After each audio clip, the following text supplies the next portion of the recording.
샬롬, 하나님의 은혜와 사랑이 가득하기를 진심으로 축복합니다.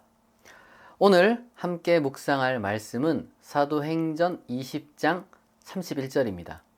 본래는 사도행전 18장 19절에서 그리고 20장 38절까지, 그러니까 18장 중반에서 20장 끝까지를 우리가 이제 살펴보고 싶지만은 너무 긴 분량이니까 제가 다 읽을 순 없는 관계로 이제 한 구절만 읽는 겁니다. 여러분은 이 설교가 끝나고 나면 사도행전 18장 19절에서 그리고 20장 끝까지를 꼭 전부 묵상해 보기를 권면드립니다. 본문을 제가 낭독하겠습니다.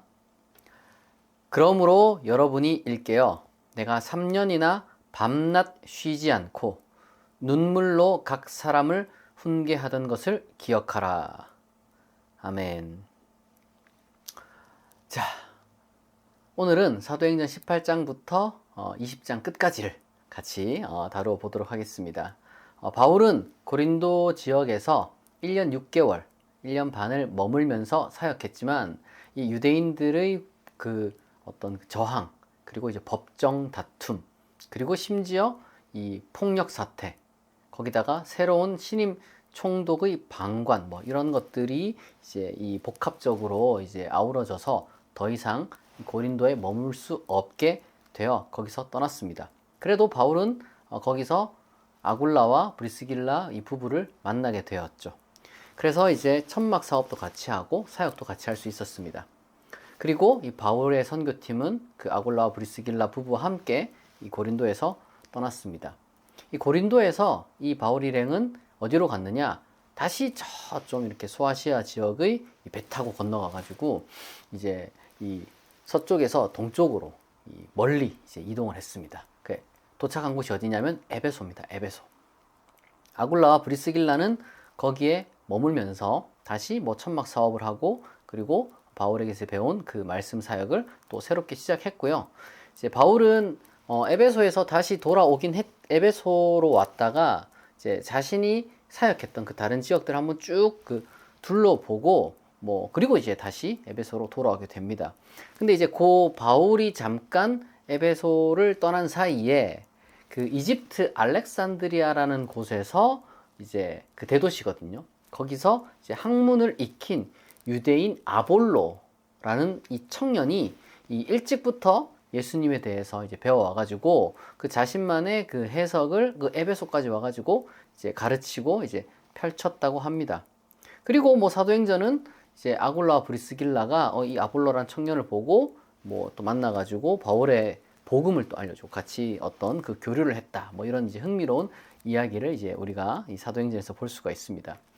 이 이야기를 통해서, 그리고 우리가 또 역사적으로 좀 이렇게 조사를 해보면 아마도 아주 이른 시기부터 그 이집트 북부의 이제 알렉산드리아라는 그 도시에 유대 기독교 공동체가 이제 있었던 것 같고요. 그리고 어떤 연유에서인지 정확하게 모르겠지만 그 출신인 아볼로가 에베소라는 저 먼 지역까지 오게 된 것 같습니다. 그러니까 아볼로는 말하자면 바울이 유대 기독교인이지만 선교를 한다고 이렇게 세계를 돌아다니고 있잖아요. 아볼로도 똑같았던 것 같아요. 아볼로도 이 다른 유대 기독교 공동체 출신의 이 순회 설교자 혹은 선교사였던 거죠.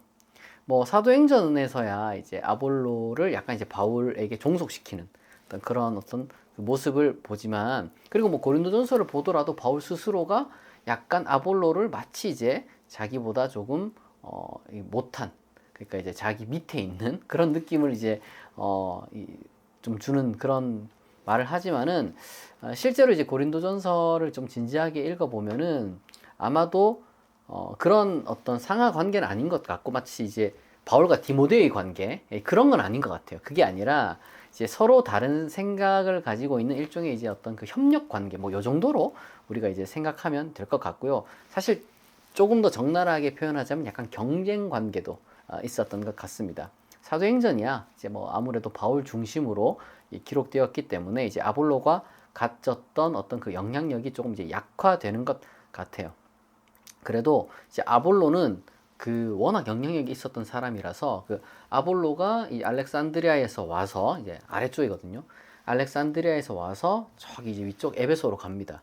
그리고 이제 에베소에서 다시 서쪽으로 이제 고린도로 이제 가게 되는데, 그 고린도에서 이제 이 아볼로는 바울, 베드로, 그리고 아볼로 이렇게 이제 불릴 만큼 아주 큰 세력을 형성했고 영향력을 미쳤다는 걸 우리가 이제 알 수가 있는 거죠.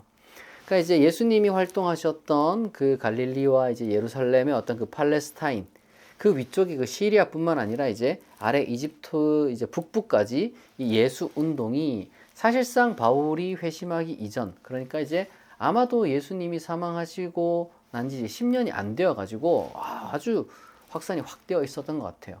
아마도 이제 알렉산드리아는 말씀드렸다시피 이제 대도시고 무역 도시고, 그러니까 이제 당연히 이제 유대인 네트워크라는 걸 이제 우리가 이제 무시할 수 없었겠죠.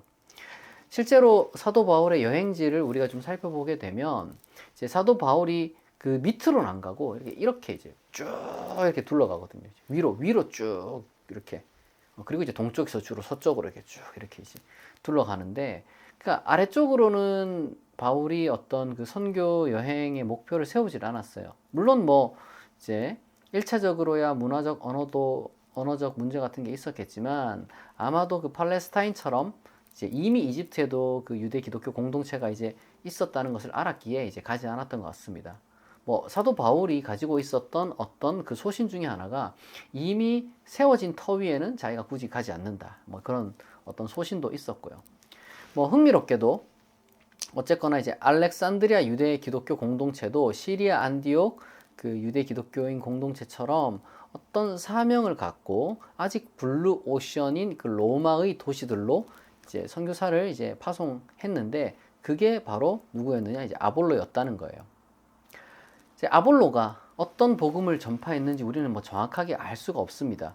고린도전서에 나타나는 어떤 그 미묘한 긴장, 그러니까 이제 아볼로를 높이지만 그럼에도 불구하고 바울 스스로가 자꾸 이제 아볼로를 자기 아래에 좀 종속시키려는 그 분위기를 통해서 분명히 바울의 복음과는 약간 좀 다른 어떤 그런 미묘한 차이가 있지 않았을까, 우리가 이제 생각을 해보게 돼요. 아마 아볼로는 이 바울에 비해서 학식이나 논리, 지혜가 이제 아주 뛰어났을 것이고, 이제 같은 선교지의 어떤 그 사람들, 선교 대상들이고 이제 다시 이제 기독교인이 된 그런 사람들 사이에서 당연히 아볼로랑 바울이랑 비교를 했겠죠. 이제 누가 더 설교를 잘하네, 누가 더 뭐 이제 뭐 실력이 있네, 누가 뭐 성경을 잘 가르치네, 뭐 별별 걸 다 비교했을 겁니다. 사람 사는 게 비교를 안 할 수가 없어요. 뭐 그리고 뭐 다 알겠죠. 그 분위기도 알고 뭐 수근수근 거리는 이야기도 있을 거고 막 들려오는 그런 소식도 있었을 겁니다. 그래서 바울이 이제 고린도전서를 좀 보게 되면 막 세속 지혜를 좀 이렇게 이제 격화시키는 표현을 많이 쓰는데, 아마도 이제 아볼로를 좀 견제했기 때문이라고 이제 생각을 해요. 실제로 바울 스스로는 자기는 어떤 그 건축 설계자고, 이제 아볼로는 마치 무슨 단순한 일용직 노동자인 것처럼, 그러니까 뭐 바울 자신은 이제 막 기초를 놓는 사람. 그런데 이제 아볼로는 때로는 뭐 황금이나 뭐 은이나 이런 것도 갖다 놓지만 때때로는 뭐 지푸라기 같이 그냥 다 타버릴 거 가져오는 사람, 뭐 이런 식으로 좀 이제 묘사를 하죠. 그래서 바울이 자꾸 이런 얘기를 하는 거예요. 고린도전서에서 기초가 중요하다. 이제 기초 위에 좋은 걸 세우면 그대로 남는데 엉뚱한 거 세우면 다 불탄다. 그러니까 자기가 가르친 거는 아주 완벽한 거고 사라지지 않는 거고, 아볼로가 가르친 거에는 좋은 것도 있고 안 좋은 것도 섞여 있다, 이제 이런 이야기를 하는 거예요. 그러나 실제로 뭐 아볼로가 그러면 바울 밑에 사람이냐, 디모데 같은 사람이냐, 그렇지는 않았습니다. 이제 아볼로는 바울의 말을 이제 듣는 사람이 아니라는 거는 고린도전서 16장 12절 같은 데서만 봐도 우리가 충분히 알 수가 있어요. 사도행전에 의하면은 그러면 뭐가 부족했느냐, 아볼로가 바울에 비해서 성령을 몰랐다고 합니다. 성령.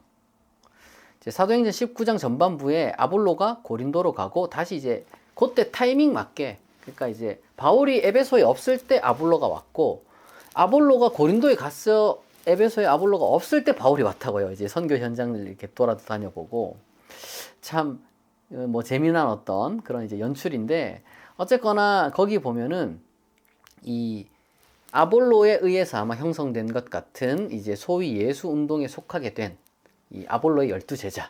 그러니까 숫자가 약간 좀 의도적이죠. 이제 실제로 12명은 아니었던 것 같고 일부러 약간 그런 식으로 표현한 것 같아요. 이 아볼로의 그 제자 공동체가 있었는데 거기 이제 바울이 괜히 가가지고 이제 말을 걸고 관여하는 장면이 있습니다.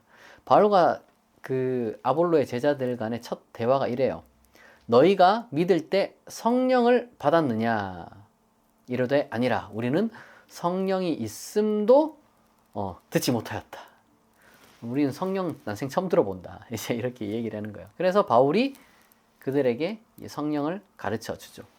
사도행전 전체에서 나타나는 그 성령이라는 것은 제가 이제 사도행전 그 1장부터 쭉 이제 설교했던 것처럼 예수님의 정신에 사로잡히는 것. 다시 말해서 하나님 나라에 대해서 꿈을 꾸는 거랑 똑같은 겁니다. 그러니까 요한의 세례는 그런 어떤 그 거대한 비전이 있는 건 아니었어요. 사도행전 13장에서도 이제 요한의 세례에 대해서 살짝 이렇게 지나가면서 언급하지만 그건 회개의 세례입니다. 회개의 세례. 지금까지 살면서 잘못을 저질렀던 것에 대해서 이제 뉘우치고 앞으로는 좀 똑바로 살아야지. 약간은 좀 개인적인 사적인 영역에서의 어떤 그 세례가 이제 요한의 세례인데 성령 세례는 그게 아니라 좀 더 큰 그림을 갖게 되는 거예요.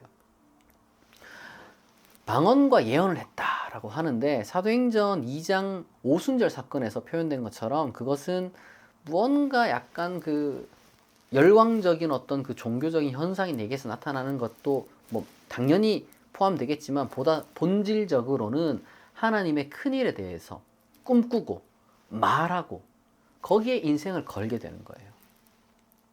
실제로 곧바로 뒤이어 바울이 성경에 보게 되면 3달 동안 하나님 나라를 그들에게 따로 가르쳤다 이렇게 얘기를 해요. 그러니까 중요한 거는 하나님 나라인 거죠. 하나님 나라. 처음에는 뭐 회당에서 그렇게 했지만 역시나 바울은 뭐 방해를 자꾸 이제 유대인들에 의해서 이제 받아서 결국에는 두란노라는 어떤 그 서원 혹은 뭐 스콜레라는 곳인데 뭐 일종의 뭐 대강당 같은 것입니다. 그냥 이렇게 뭐 사람들 모여가지고 이제 토론할 수 있는 그런 곳이에요. 거기서 이제 2년 동안 날마다 가르쳤다라고 이야기를 합니다. 그 사도행전에 의하면은 바로 이렇게 바울이 활동하고 그리고 이제 아볼로도 활동하는 이 에베소라는 지역에 이제 미신이 가득했다 그래요. 당연히 뭐 이제 기독교의 어떤 그 선교하는 입장에서 봤을 때는 뭐 로마 전체가 다 뭐 미신으로 가득했겠죠. 하나의 우스운 이야기가 있는데 뭐 바울 흉내를 내며 귀신을 쫓아내던 유대인들의 뭐 이 제사장 아들들이 뭐 오히려 뭐 귀신 씌었다 뭐 이런 이야기도 이제 지나가면서 언급을 하는데 아마도 사도행전 저자가 이거는 뭐 좀 재미를 위해서 지어낸 것처럼 보여요. 그러니까 일종의 유머인 거죠. 유머. 얼마나 우스꽝스러운 일들이 거기에 있었는지 풍자하는 겁니다. 일종의. 그러니까 바울이 지닌 뭐 손수건이라든지 뭐 옷이라든지 이걸로 가지고 이제 병든 사람 덮고 귀신 들린 사람이 만지게 되면은 뭐 병도 낫고 뭐 귀신도 떠나가더라. 이거는 이제 바로 이어지는 그 유머의 좀 도입인 거죠. 근데 중요한 것은 그만큼 바울이 지나가는 곳곳마다 일종의 이제 영적인 변화가 일어났다. 이걸 지금 사실은 이야기를 하고 싶은 겁니다. 근데 이제 그러니까 이러한 일들이 그냥 재미있게 어떤 그 에피소드로 지나가면 좋은데 사실 굉장히 심각한 사건이 있었어요. 그게 뭐냐면은 그 에베소라는 지역은 그 아르테미스 여신이라는 그 여신 숭배가 강렬했고 그 지역 숭배라는 게 있거든요.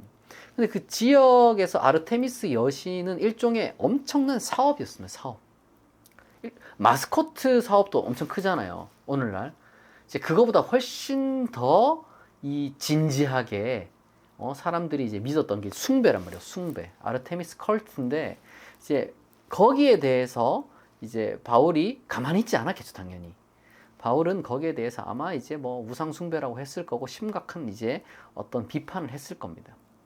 그런데 아무래도 이제 이게 지역 사업을 건드린 거란 말이에요. 지역 사업. 그러니까 우리나라도 여러분 한번 생각해 보세요. 지역 사업을 엄청 크게 하고 있습니다. 그리고 그 지역 사업이 사실은 그 지역을 먹여 살리고 있어요. 그리고 여러분 당연히 이 지역에서 그 사람들은 단순히 그걸로 먹고 사는 정도가 아니라 그것이 하나의 어떤 그 전통입니다. 근데 뭐 갑자기 듣도 보지도 못한 사람이 뭐 와가지고 세력을 형성하더니만 이 전통 사업은 다 뭐 우상 숭배고 엉터리고 없어져야 된다. 그러면은 이 지역 그 원주민들이 가만히 있을 수가 없겠죠. 그래가지고 이게 일이 너무 커져 버렸어요. 이 갈등이 엄청났습니다. 그러니까 바울의 어떤 그 선교가 나름 또 잘 되었기 때문에 와 이게 이 에베소 거주민 입장들도 뭐 한 10명 이렇게 모일 때는 뭐 별로 신경을 안 썼을 텐데 이게 아마 세력이 좀 더 커졌나 봐요. 그러니까 이게 도무지 이게 뭐 3, 40명만 이게 돼도 사실은 뭐 한 50명이라고 칩시다. 한 50명이 여러분 뭐온 동네를 몰려다니면서 아르테미스 여신 숭배가 없어져야 된다고 이렇게 한다고 생각해 보세요. 가만히 있을 수가 없잖아요. 그래서 이 일이 너무 커가지고 온 도시가 이제 소란스러울 정도였다고 하고요. 바울도 이 사건에 대해서 뭔가 나름대로 좀 인상이 깊었던 것 같습니다. 고린도전서 15장 32절에 보면 바울이 내가 사람의 방식으로 싸웠더라면 큰일 날 뻔했다. 뭐 이런 이제 표현을 합니다. 자기가 이제 에베소에서 맹수랑 싸웠다 그래요. 맹수랑. 사람 잡아먹는 어떤 짐승이랑 싸웠다. 이렇게까지 표현을 하는 거죠. 그러니까 이제 아르테미스 여신 숭배자들이 얼마나 거칠게 이제 바울에게 저항을 했는지, 그리고 바울 스스로는 이것을 사업적인 어떤 측면에서 이제 본 게 아니라 영적 투쟁으로 이제 봤다. 이제 우리 이걸 알 수가 있는 거죠. 어쨌거나 바울은 이제 에베소에서도 이제 있을 수 없게 된 겁니다. 고린도 서신을 우리가 이제 바울이 쓴 걸로 이제 보는데, 거기 보면 이제 에베소에서 쓴 거거든요. 그게. 이제 그러니까 에베소에서 고린도에 이제 보낸 거죠. 고린도에서 사역을 마치고 에베소로 와가지고 에베소에서 고린도를 편지를 쓴 건데, 고린도 후서 또 1장 8절에서 9절을 보게 되면 자기가 이제 아시아에서, 근데 여기서 말하는 아시아는 에베소입니다. 그 당시 때 에베소가 소위 말해서 소아시아로 이제 분류가 되거든요. 거기서 진짜 죽을 뻔했고, 심지어 뭐 사형 선고 받은 줄 알았다. 그렇게 이제 얼마나 겁나는 일이 이제 자기 인생에 일어났는지 잘 표현하는 거죠. 어쨌거나 이 일을 겪고 바울은 이제 또다시 이제 자신의 어떤 그 지난 유럽 선교 여행지를 이제 다시 한번 좀 둘러봅니다. 에베소를 좀 떠나가지고 다시 이렇게 마케도니아 지역을 이제 쭉 둘러봐요. 그리고 이제 에베소가 아니라 이제 에베소에서 약간 남쪽으로 이제 한 4, 50km 떨어진 그 밀레도라는 곳이 있어요. 그 밀레도로 와가지고 사람들을 보내가지고 에베소에서 내가 세운 그 장로들, 이제 교회 지도자들이죠. 바울이 세운 그 사람들 좀 데려오라고요. 밀레도로 이렇게 남쪽으로. 내려오게 되면 이제 뭔가 이제 해줄 말이 있으니까 데려오라고 하는 겁니다. 에베소로 가지 않았던 이유는 뭐 보시다시피 어떻게 다시 방문하겠어요. 바울 얼굴도 다 알 텐데. 바울은 어쨌거나 이제 그 긴 시간 동안 에베소에서 이제 다른 어느 지역보다, 그러니까 가르치는 것만 이제 2년인데 이제 또 이런저런 어떤 사건들을 이제 생각하면 한 3년 정도 이제 바울이 에베소에서 이제 사역을 했습니다. 근데 뭐 바울 인생에서 제일 길게 사역한 곳 중 한 곳인데 거기서도 뭐 정착을 못한 거죠. 이제 바울은 이제 에베소의 사람들을 이제 불러가지고 뭔가 이제 결단을 했기 때문에 부른 거예요. 뭔가 마지막으로 해주고 싶은 말이 있어가지고. 바울이 무슨 생각을 했는지 우리가 정확하게 그 생각의 흐름을 다 알 수가 없지만, 확실한 것은 바울은 내가 이제 예루살렘으로 가야 되겠다 이렇게 생각을 했어요. 그래서 이제 밀레도에서 장로들을 불러가지고 이제 이 소위 고별 설교라는 겁니다. 고별 설교. 그러니까 사도행전 20장 18절에서 이제 35절까지 뭐 별로 길지는 않지만 이 고별 설교라고 이제 불리우는 바울의 설교는 굉장히 감동적입니다. 여러분들이 이제 뭐 성경을 이제 오늘 설교 끝나고 이제 본문을 쭉 읽을 텐데, 사도행전 18장 19절에서 이제 20장 끝까지 여러분들이 볼 텐데, 이 고별 설교에 좀 집중을 해서 읽으면 좋아요. 뭐 이제 여행을 어디 갔다 왔다 뭐 이런 이야기들은 사실은 별로 그렇게 이제 중요한 건 아니니까. 이제 이 고별 설교에는 두 가지 핵심 구절이 있습니다. 첫 번째는 바울 자신의 사명에 대한 각오입니다. 20장 24절을 제가 읽어보겠습니다. 내가 달려갈 길과 주 예수께 받은 사명, 곧 하나님의 은혜의 복음을 증언하는 일을 마치려 하면은 나의 생명조차 조금도 귀한 것으로 여기지 아니하노라. 아멘. 유명한 구절이죠. 내가 달려갈 길과 주 예수께 받은 사명, 곧 하나님의 은혜의 복음을 증언하는 일을 마치려 하면은 나의 생명조차 조금도 귀한 것으로 여기지 않겠다. 대단한 각오 아닙니까? 그런데 사실은 이게 조금 생각해보면 지금 바울이 예루살렘으로 가겠다고 마음 먹고 이제 에베소에서 가장 오래 있었던 그 에베소 교회 장로들을 불러가지고 지금 이런 얘기를 하는 거잖아요. 근데 이런 얘기를 하는데 왜 이런 얘기를 하는 걸까? 약간 감을 이제 갖고 있는 거죠. 내가 예루살렘에 가면 무언가 좀 큰일을 당하겠구나. 아니, 예루살렘에서 멀리 떨어진 유대인들 대상으로 선교를 해도 이 모양인데 막 쫓겨나고 두드려 맞고 막 죽을 뻔하고 이랬는데, 예루살렘에 가면 그 예루살렘 사도들이 바울을 만약에 안 받아주잖아요. 큰일 나는 거예요. 받아준다 하더라도 무슨 일이 일어날지 모르는 겁니다. 이 극우 유대인들은 어딜 가도 있거든요. 그래서 이제 바울은 걱정을 하는 거죠. 그럼에도 불구하고 바울은 예루살렘으로 가려고 했습니다. 왜냐하면 바울이 생각했을 때 자기의 선교를 이렇게 이제 쭉 하고 나고 이제 뭔가 이제 교회 일치를 위해서 이제 선교 보고도 해야 되고, 그리고 다음으로 또 이제 선교를 하려면은 이대로는 진짜 안 되겠다 싶은 거예요. 뭐 최소한 그 야고보의, 예수님의 형제 야고보의 어떤 그 뭐 편지라도 한 통 들고 돌아다녀야지 이게 뭔가 좀 더 선교를 할 수 있겠죠. 여러 가지 많은 어떤 그런 복잡한 상황이지만 이대로는 안 되겠다. 뭔가 결단을 내려야 된다. 이렇게 이제 마음을 먹었던 것 같습니다. 뭐 사도행전 저자는 이제 바울이 이제 로마를 지나서 스페인까지 가는 것이 그의 꿈이라는 것을 잘 알았던 것 같아요. 왜냐하면 로마서가 훨씬 먼저 쓰였기 때문에. 그러나 동시에 사도 바울이 어떻게 죽었는지도 알 겁니다. 뭐 정확하게 우리는 뭐 알지를 못해요. 그 예루살렘에서 이제 죽었을 수도 있고, 뭐 아니면은 뭐 많은 것을 어쨌든 암시하는데, 최소한 예루살렘에서 환영받지 못했다는 현실을 사도행전 저자는 잘 알고 있습니다. 우리는 뭐 바울이 어떻게 죽었는지는 잘 모르지만 어쨌거나 사도행전 저자는 이 예루살렘으로 가는 것이 목숨 걸어야 된다. 이것을 우리에게 이제 분명하게 말해주고 있어요. 그리고 이제 바울의 고별 설교의 또 다른 핵심 구절은 바로 거짓 교사와 거짓 교훈에 속지 말라는 겁니다. 거짓 교사는 돈을 밝히는 자들이고, 거짓 교훈은 하나님 나라와 무관한 거죠. 20장 29에서 31절을 제가 읽어보겠습니다. 내가 떠난 후에 사나운 이리가 여러분에게 들어와서 그 양떼를 아끼지 아니하며, 또한 여러분 중에서도 제자들을 끌어 자기를 따르게 하려고 어그러진 말을 하는 사람들이 일어날 줄을 내가 아노라. 그러므로 여러분이 일깨어 내가 3년이나 밤낮 쉬지 않고 눈물로 각 사람을 훈계하는 것을 기억하라. 오늘 읽은 본문이 여기에 들어가는 거죠. 바울이 떠나가게 되면 온갖 이상한 인간들이 와가지고 또 헛소리를 하고, 그리고 사실은 그 헛소리를 하는 이유가 뭐냐면 하나님 나라를 위해서 뭔가 자기네들의 깨달음이 좀 이상해서 그런 게 아니라 그냥 돈 때문에 하는 거예요. 결국에는 돈 뜯어가려고 하는 거죠. 사람 조정하려고 하는 거고, 인생을. 그런 거를 당하지 말라는 거예요. 그런 사람들에 속지도 말고 그런 메시지에 당하지도 말고 바울이 가르쳤던 걸 제발 기억해라. 잊지 말고 그걸 가슴에 간직하고 살아가라. 그 얘기를 하는 겁니다. 바울의 이 고별 설교가 끝나자 다 같이 뭐 눈물 흘리죠. 눈물 흘리고 결국에는 어쨌거나 이렇게 헤어지게 됩니다. 근데 이제 바울의 고별 설교는 사실 바울의 유언이에요. 이건 바울의 유언입니다. 유언. 사도행전 저자는 바울이 이제 교회 일치와 선교 보고를 위해 이제 예루살렘에 들렀다가 이 로마를 거쳐서 스페인으로 가고 싶어 하는 것을 알았고요. 그리고 또 예루살렘에서 무슨 일을 겪었는지 잘 알았습니다. 그리고 그 직전 사역이 에베소였다는 것도 잘 알았어요.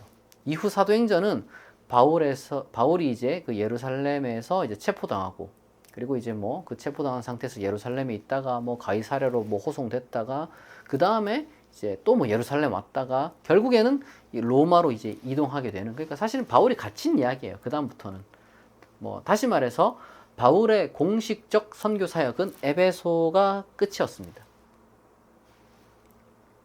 이것이 오늘 우리가 읽은, 그리고 이제 사도행전 18장 후반부에서 20장 끝까지의 어떤 그 내용이었습니다. 사랑하는 축복 누리는 교회 성도 여러분, 우리가 오늘 이 살펴본 바울의 에베소 선교는 정말 한 인간의 솔직한 모습을 적나라하게 다 보여줘요. 아볼로와의 경쟁 구도에서 너무 인간적인 모습을 보이기도 했죠. 사실 아볼로에 대해서 굉장한 질투를 이제 바울이 이제 보여줬습니다. 똑같은 선교사임에도 불구하고. 그리고 에베소에서의 어떤 그 세력과도 끊임없이 갈등했죠. 바울이 이방인의 사도면 사실 유대인들과 갈등은 뭐 그렇다 치더라도 이방인들과는 잘 지냈을 것 같은데 그렇진 않았어요. 이방인 전부가 바울을 다 환영한 게 아니었습니다. 에베소의 아르테미스 사업자들의 그 저항이 얼마나 컸는지 바울은 어쨌거나 3년이나 이제 거기서 이제 사역했던, 최소 2년이나 정착했던 그 도시에서 쫓겨날 수밖에 없었습니다. 그럼에도 불구하고 우리가 이제 바울의 어떤 그 진정성을 의심할 수는 없는 것이죠. 그는 분명히 자기 자신의 생명을 아끼지 않고 순수하게 자기 자신이 믿는 그 하나님 나라 복음을 전하기 위해 문자 그대로 자기 인생과 삶을 다 바쳤던 사람입니다. 게다가 예루살렘 교회와의 일치를 위해서도 노력했습니다. 아마 바울은 유대인들이 자기를 죽일 수 있을 거라는 생각을 했던 것 같아요. 특히 가장 극우적인 유대인들이 있던 곳이 예루살렘 아닙니까? 그 예루살렘을 그는 굳이 찾아가려고 했던 거죠. 그러니까 이제 바울의 고별 설교를 들었던 에베소 장로들은 그 진심을 아니까 설교 듣고 우는 거죠. 바울이 3년 동안 이 에베소에서 눈물로 전한 메시지의 핵심은 단 하나였습니다. 자유와 해방, 행복과 사랑이 넘치는 하나님 나라의 복음이었습니다. 오늘 우리 사회가요, 제가 보니까 사람들이 사이비 종교, 뭐 이런 것만 경계하면 된다고 생각하는데 전혀 그렇지 않습니다.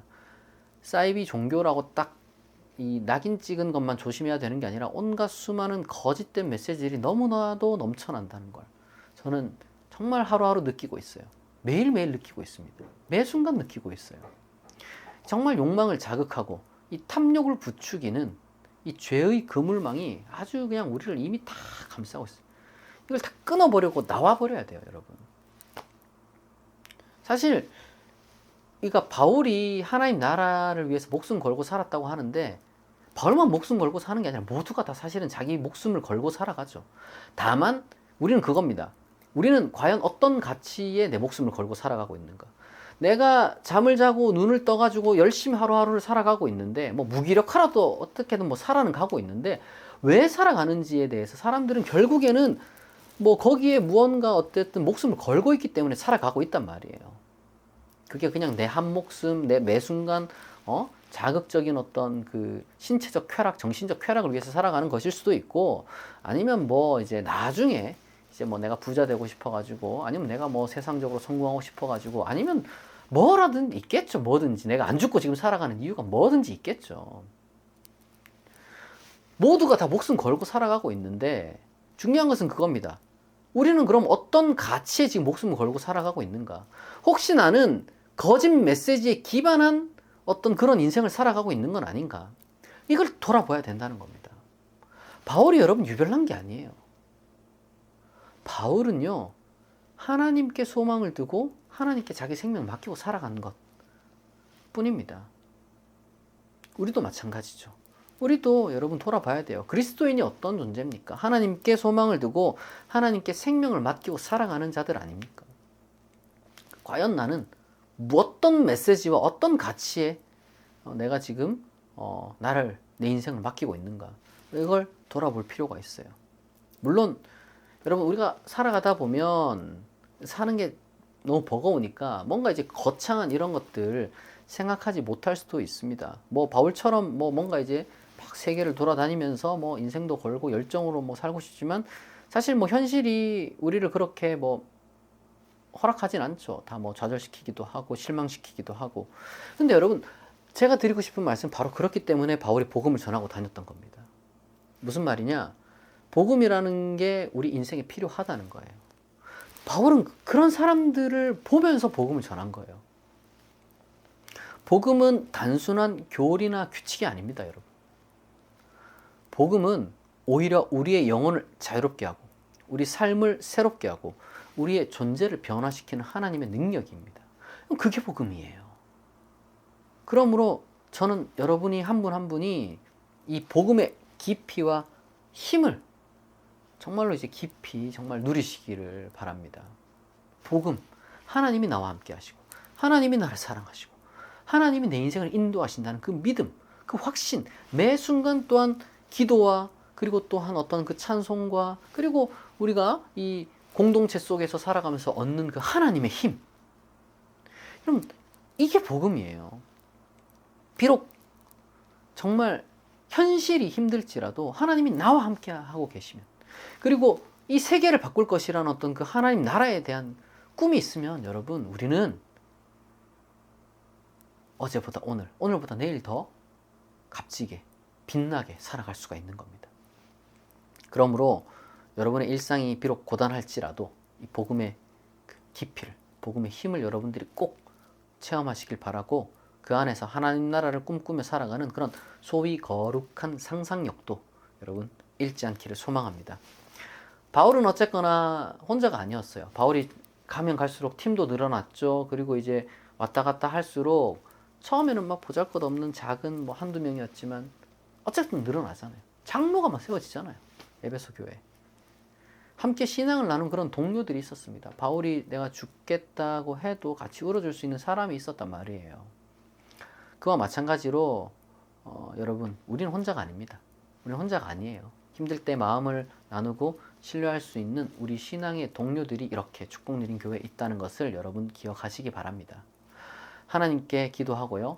그리고 또 깊은 대화를 나누면서 힘을 얻고 우리의 존재 목적과 삶의 방향을 다시금 단단히 붙잡고 여러분 인생의 용기가 있고 여러분 인생의 기쁨이 회복될 수 있기를, 또한 하나님의 한없는 은혜와 평화가 여러분 모두와 함께하기를 진심으로 축복합니다.